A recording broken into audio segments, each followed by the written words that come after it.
पहली बात तो ये कि जब इनको दोबारा वक्त दें तो आनंद जी एक सवाल का जरूर जवाब दें कि इन्होंने कहा कि मेरी पार्टी तो श्रद्धेय बाला साहब हिंदू हृदय सम्राट की है। अगर आज बाला साहब ठाकरे जी, श्रद्धेय बाला साहब ठाकरे जी होते तो पृथ्वीराज चौहान का क्या हाल करते, ये मुझे बता दें।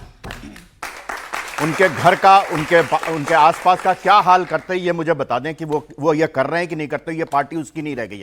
अब ये पार्टी बाला साहब ठाकरे की नहीं रह गई। पहली बात तो ये। दूसरी बात, आप एक बात बताइए कि ये तो आज साध्वी प्रज्ञा जी ने बोला है ना, उससे पहले 2002 के पश्चात जब मुख्यमंत्री थे नरेंद्र मोदी, तब सीबीआई से कितने घंटों पूछ होती थी। ईश्वर जहां के एनकाउंटर पे किसको तंग किया गया, ये कोई नई बात नहीं थी। तो ये तो था कि हताशा में, निराशा में एक ऐसी थ्योरी जन्म ले जिसके कारण इनको पकड़ा जा सके, मकोका लगा करके या एनआई के थ्रू करके अंदर कर दे, जिसमें जमानत भी ना मिल सके। ये पूरी साजिश थी। आप लोगों को समझना चाहिए ये बात। आप लोगों को आज ये बताइए, कोई और अगर सामान्य कैदी भी होता है, आज साध्वी प्रज्ञा जी चल नहीं सकती हैं अपने पैरों पर। जब गई थी तो अपने पैरों पर गई थी।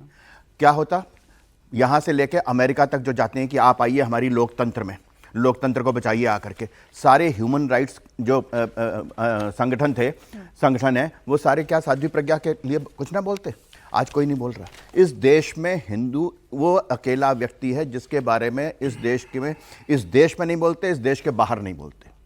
आप एक बात बताइए कि पहलगांव के जिन्होंने मारा, उसके बारे में कांग्रेस कहती है, क्या कहती है कि आप कैसे सबूत कह रहे हैं कि पाकिस्तान से आए थे, ये तो हमारे ही थे। मतलब पाकिस्तान को क्लीन चिट देना। उसके बाद क्या कहते हैं, संसद में क्या कहा, संसद में कहा ऑपरेशन सिंदूर ये तो एक तमाशा था।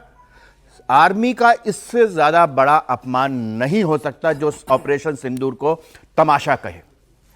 कर्नल पुरोहित आर्मी, दूसरे क्या हिंदूवादी नेता, वो भारत की सांस्कृतिक उसके शक्ति के प्रतीक। सेना और हिंदू, इन दोनों को टारगेट करना निरंतर लगातार प्रयास रहा है। ये कोई सामान्य घटना नहीं है, मालेगांव की घटना। और प्रदीप ने बताया, आप ये बताइए कि एक बात नहीं है, आरवीएस मणि जो थे, जो होम मिनिस्ट्री में अंडर सेक्रेटरी थे, उनकी बाकायदा किताब है, myth of Hindu siphon terrorism.